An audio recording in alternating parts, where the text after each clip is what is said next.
So, live from Evoca camp, and I am Elżbieta Bertauskaitė.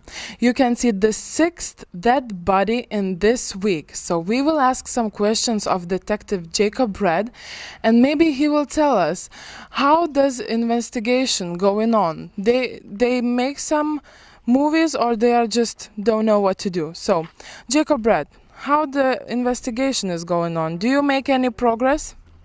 Sure, I'm trying to find out, but I still don't know who's the murderer.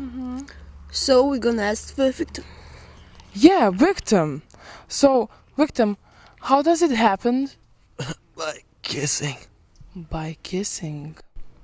Strange, by kissing. Okay, so be careful. He's somewhere around us, you know?